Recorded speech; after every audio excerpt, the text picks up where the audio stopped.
अस्सलाम वालेकुम students, I am Tahmina वकील और आज हम अपनी सेकेंड ईयर केमिस्ट्री की बुक स्टार्ट कर रहे हैं।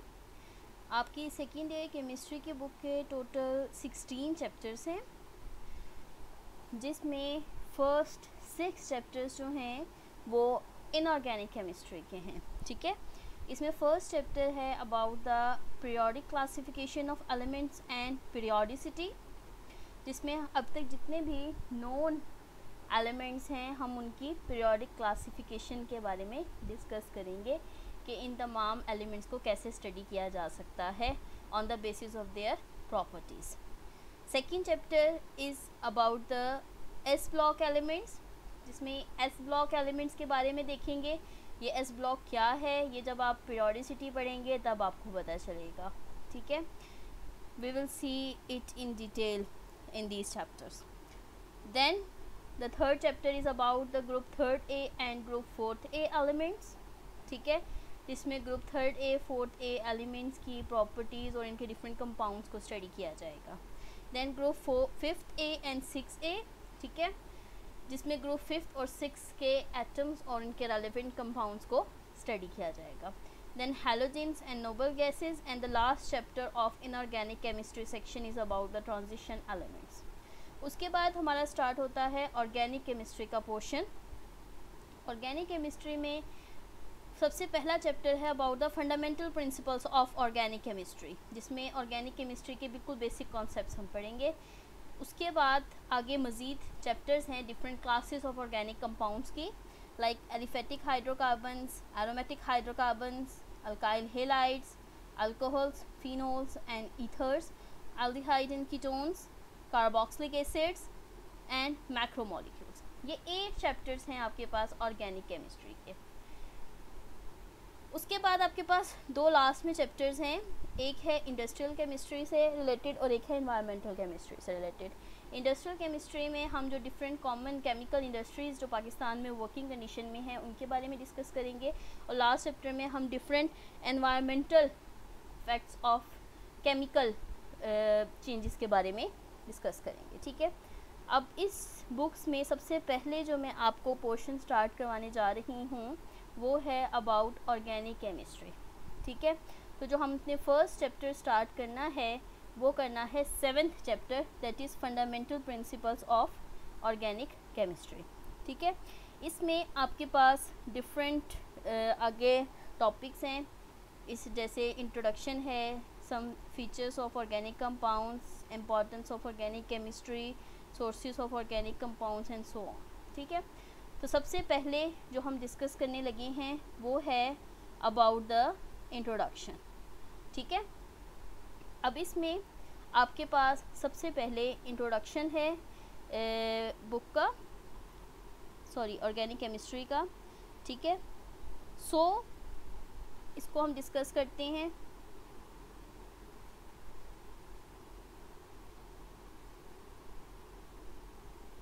जी, अब ये आपके पास 7th चैप्टर है about the fundamental principles of organic chemistry and characteristic of organic compound. First 6 chapter में हम इनऑर्गेनिक केमिस्ट्री को पढ़ेंगे। ठीक है, और जो ये वाला चैप्टर है ये है आपके पास about the fundamental principles of organic chemistry, जिसमें सबसे पहले हम देखेंगे इंट्रोडक्शन। अब फंडामेंटल प्रिंसिपल्स की जब हम बात करते हैं तो ये बिल्कुल बेसिक प्रिंसिपल हैं ऑर्गेनिक केमिस्ट्री के। ठीक है, ऑर्गेनिक केमिस्ट्री आपके लिए नया वर्ड है। ऑर्गेनिक केमिस्ट्री 200 से 300 साल पहले there was no concept of organic chemistry. ठीक है, मतलब ये अलग से कोई ब्रांच नहीं थी। जितने भी केमिकल कंपाउंड्स थे, ठीक है, उनको हम डिवाइड करते थे into 2 categories, that is organic and inorganic. ठीक है, अब ये जो क्लासिफिकेशन थी ये थी on the basis of their origin. ठीक है, ओरिजिन किस तरह से कि ये कहाँ से कंपाउंड ऑब्टेन हुए हैं। ऑर्गेनिक कंपाउंड्स को कंसीडर किया जाता है कि ये वो कंपाउंड्स हैं which are obtain from living things, and inorganic compounds are those which are obtained from minerals। ठीक है, मिनरल्स हैं आपके पास लाइक जैसे HCl है या सल्फ्यूरिक एसिड है या नाइट्रिक एसिड है, ठीक है। ये आपके पास क्या हैं, मिनरल्स हैं, ठीक है, जो कि ज़मीन से हासिल किए जाते हैं। जबकि ऑर्गेनिक कंपाउंड्स वो हैं जो कि लिविंग थिंग जैसे एनिमल्स हैं, प्लांट्स हैं, फंजाई वगैरह हैं उनसे, ठीक है। जैसे यूरिया है, डिफरेंट आपके पास जो है वो प्रोटीन्स हैं या कार्बोहाइड्रेट्स हैं, ठीक है। तो ये आपके पास ऑर्गेनिक कंपाउंड्स की कैटेगरी आ जाती है। सो नेक्स्ट जो है वो हम देखेंगे, पहले ये कंसिडर किया जाता था कि ऑर्गेनिक कंपाउंड्स चूँकि लिविंग थिंग्स के अंदर प्रोड्यूस्ड हो रहे हैं तो इसके लिए कोई फोर्स है जो सिर्फ नेचर में मौजूद है, ठीक है। और उसमें carbon carbon single bond create हो रहा है। Normally carbon carbon single bond बनता है in such a way that the valency of carbon is satisfied. ये आपके पास सिंपल सा मॉलिक्यूल है इथेन का। अब अगर इसमें गौर करें तो कार्बन के सिंगल बॉन्ड है कार्बन कार्बन के साथ, कार्बन हाइड्रोजन के साथ, एक कार्बन जो है वो दूसरी कार्बन के साथ और 3 हाइड्रोजन के साथ बॉन्ड बना रही है। इस तरह से आपके पास टोटल जो है वो 4 बॉन्ड कंप्लीट हो रहे हैं, ठीक है। तो जब आप जितने भी ऑर्गेनिक कंपाउंड्स आगे डिस्कस करोगे तो उसमें ये जो वैलेंसी है कार्बन की ये 4 रहेगी, ठीक है। अब ये देखिए आपके पास 1 2 3 4 ये 4 कार्बन और कार्बन हाइड्रोजन बॉन्ड जो हैं वो प्रोड्यूस्ड हुए हैं, ठीक है।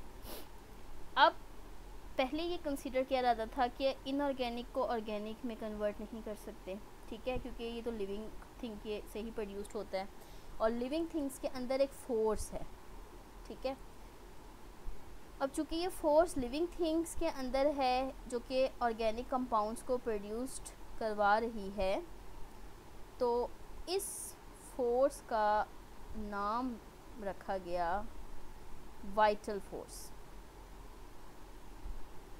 और वो थ्योरी जो कि इस फोर्स को अकाउंट करती है उसे कहते हैं वाइटल फोर्स थ्योरी। इस थ्योरी के अकॉर्डिंग हम कोई भी जो ऑर्गेनिक कंपाउंड है वो लैब में सिंथेसाइज नहीं कर सकते, वो हमेशा नेचर से प्रोड्यूस्ड होता है। इस थ्योरी को सबसे पहले निगलेक्ट किया फ्राइड्रिक वोहलर ने इन 19th सेंचुरी, ठीक है। उसने क्या किया तकरीबन 1828 में, ठीक है, 19th सेंचुरी 1828 ही सिंथेसाइज्ड यूरिया। आपको पता है यूरिया क्या होता है, यूरिया एक ऑर्गेनिक कंपाउंड है जो मैमल्स के यूरिन में मौजूद होता है। अब मैमल्स क्या हैं, लिविंग ऑर्गेनिज्म, तो लिविंग ऑर्गेनिज्म चूँकि इसे प्रोड्यूस कर रहे हैं so it is an organic compound. इसने यूरिया को प्रोड्यूस करवाया था फ्रॉम अमोनियम साइनेट, ठीक है। अमोनियम पे +1 चार्ज है, साइनेट पे -1 चार्ज है, तो ये अमोनियम साइनेट का स्ट्रक्चर है, ठीक है। जब हम प्लस और माइनस को कैंसिल करेंगे तो आपके पास ये अमोनियम साइनेट का फॉर्मूला जो है वो क्रिएट हो जाएगा, ठीक है। इस अमोनियम साइनेट से इन्होंने प्रोड्यूस किया था यूरिया। यूरिया में there is carbon oxygen double bond and carbon nitrogen single bond, ठीक है। तो इसमें भी कार्बन की वैलेंसी अगर आप देखें तो सेटिस्फाई हो रही है, ठीक है। कार्बन 2 बॉन्ड बना रहा है ऑक्सीजन के साथ, ठीक है, and this group is called as carbonyl group, ठीक है। ये कार्बोनिल ग्रुप है और कार्बोनिल कंपाउंड्स का अलग कैटेगरी है जो आप कमिंग चैप्टर्स में देखेंगे। ये जो साइड पे NH2 है ये अमीनो ग्रुप हैं, ठीक है, ये अमीन्स कहलाती हैं और इसको भी आप कमिंग चैप्टर्स में देखेंगे। तो इसमें यूरिया में आपके पास ये 2 ग्रुप्स हैं जिसमें कार्बन की वैलेंसी फोर्स की सेटिस्फाई हो रही है और ये एक ऑर्गेनिक कंपाउंड है, ठीक है। तो फ्राइड्रिक वोहलर ने क्या किया था, अमोनियम साइनेट को इस यूरिया में कन्वर्ट किया था, ठीक है, जो कि urine of animals. Wohler synthesis Wohler synthesis वो एक्सपेरिमेंट है कि जिसमें अमोनियम साइनेट से यूरिया प्रिपेयर करवाया गया था। इसमें एक्चुअली रिएक्शन था between ammonium chloride and potassium cyanate. मतलब उसने अमोनियम साइनेट से रिएक्शन नहीं करवाया था, बल्कि रिएक्शन करवाया था अमोनियम क्लोराइड और पोटेशियम साइनेट का। अब अमोनियम क्लोराइड में क्या है, अमोनियम आयन है, क्लोराइड आयन है, पोटेशियम साइनेट में पोटेशियम आयन है और साइनेट आयन है। अमोनियम +1 क्लोराइड -1 ये अमोनियम क्लोराइड, पोटेशियम +1 साइनेट -1 ये पोटेशियम साइनेट का फॉर्मूला। इन दोनों के दरमियान डबल डिस्प्लेसमेंट रिएक्शन होता है, जिसके नतीजे में अमोनियम साइनेट प्रोड्यूस्ड होता है अलॉन्ग विद पोटेशियम क्लोराइड। अब ये जो अमोनियम साइनेट है ये प्रोड्यूस्ड हो रहा है by the reaction of ammonium chloride. अब वोहलर सिंथेसिस में अमोनियम साइनेट यूज़ नहीं हो रहा, बल्कि रिएक्शन हो रहा है अमोनियम क्लोराइड और पोटेशियम साइनेट का। ये अमोनियम साइनेट अनस्टेबल स्पीशी है जो कि डिकम्पोज होके यूरिया प्रोड्यूस करता है, जिसमें कार्बन डबल बॉन्ड ऑक्सीजन और कार्बन सिंगल बॉन्ड नाइट्रोजन मौजूद हैं, विच is the formula of urea. अब अगर हम इसकी रोशनी में देखें तो हमारे पास ऑर्गेनिक केमिस्ट्री, इसकी एक न्यू डेफिनेशन अराइज होती है, which is the compounds which contain hydrogen and carbon. The compounds are called hydrocarbons. ठीक है, तो ऐसे कंपाउंड्स जिसमें कार्बन्स और हाइड्रोजन हो अलॉन्ग विद देयर डेरिवेटिव्स, उन कंपाउंड्स की स्टडी को ऑर्गेनिक केमिस्ट्री कहा जाता है।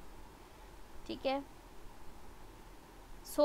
अगर हम हाइड्रोकार्बन की बात करते हैं तो हाइड्रोकार्बन में हमारे पास सिर्फ़ और सिर्फ वो कंपाउंड्स आते हैं जिसमें कार्बन कार्बन सिंगल बॉन्ड और कार्बन हाइड्रोजन बॉन्ड्स होते हैं। ठीक है, ये आपके पास एक 3 कार्बन हाइड्रोकार्बन है विच इज़ प्रोपेन।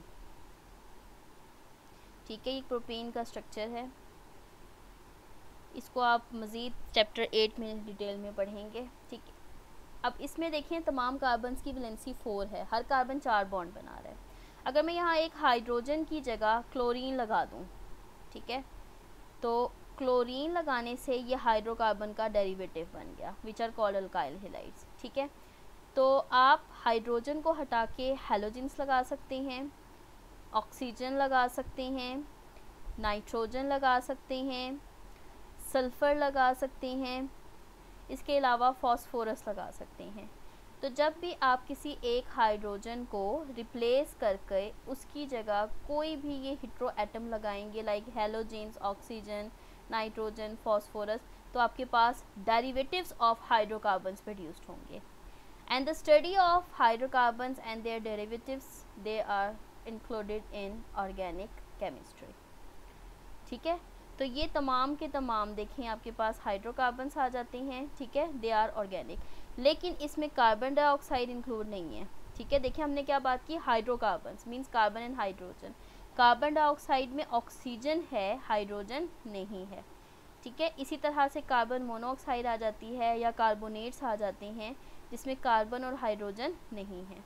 हाइड्रोकार्बन्स और उनके डेरिवेटिव्स ऑर्गेनिक केमिस्ट्री में इंक्लूड होते हैं। कार्बन डाइऑक्साइड, कार्बन मोनोऑक्साइड और carbonates they are not included in organic chemistry, वो इनऑर्गेनिक कंपाउंड्स हैं और वो उसमें इंक्लूड होते हैं। ठीक है, पहले अगर हम अपने स्टार्ट में देखें तो हमने कंपाउंड्स को क्लासिफाई किया था into organic and inorganic on the basis of their origin. ये कहा गया कि वो कंपाउंड्स जो कि लिविंग हैं वो ऑर्गेनिक हैं, लेकिन इन तमाम डिस्कशन के बाद हमारे पास ऑर्गेनिक केमिस्ट्री की एक नई डेफिनेशन आती है जिसके अकॉर्डिंग कार्बन और hydrogen containing compounds with their derivatives are organic in nature. Next आ जाता है इनके करेक्टरिस्टिक्स। ठीक है, कि जो आपके पास ऑर्गेनिक कंपाउंड्स हैं उनके करेक्टरिस्टिक्स क्या होंगे। करेक्टरिस्टिक्स मीन उनकी खसूसियात क्या होंगी, वो खसूसियात जो कि ऑर्गेनिक कंपाउंड्स को बाकियों से डिफ्रेंशिएट करेगी। इसमें फर्स्ट है आपके पास कैटिनेशन, ठीक है। सेकंड आ जाता है बॉन्डिंग। थर्ड आपके पास आ जाएगा करेक्टरिस्टिक, ठीक है, आगे डिफरेंट। उसमें वैसे तो हमने यहाँ पे करेक्टरिस्टिक की बात डिटेल में करनी थी, लेकिन चलिए मैं नेक्स्ट लेक्चर में जो है वो करेक्टरिस्टिक को डिटेल में करवा दूँगी, ठीक है। नेक्स्ट आ जाएगा इसका कॉम्प्लेक्स स्ट्रक्चर। ऑर्गेनिक कंपाउंड का कॉम्प्लेक्स स्ट्रक्चर होता है, ठीक है। इनकी सॉल्युबिलिटी डिफरेंट होती है इनऑर्गेनिक कंपाउंड से।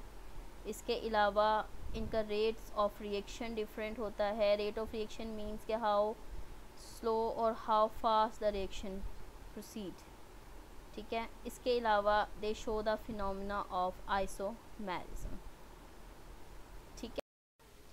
हाँ जी, ये आज का हमारा टोटल लेक्चर था, जिसमें हमने इंट्रोडक्शन ऑफ ऑर्गेनिक केमिस्ट्री, इसके अलावा जो है वो वाइटल फोर्स थ्योरी की rejection by the Wohler synthesis और new definition of organic chemistry को डिस्कस किया। और ये आपके पास 5-6 प्रॉपर्टीज़ हैं ऑर्गेनिक कंपाउंड्स की, जिसको हम अपने कमिंग लेक्चर में डिस्कस करेंगे। अगर आपको इस लेक्चर में कोई भी प्रॉब्लम हो then you can contact me, ठीक है।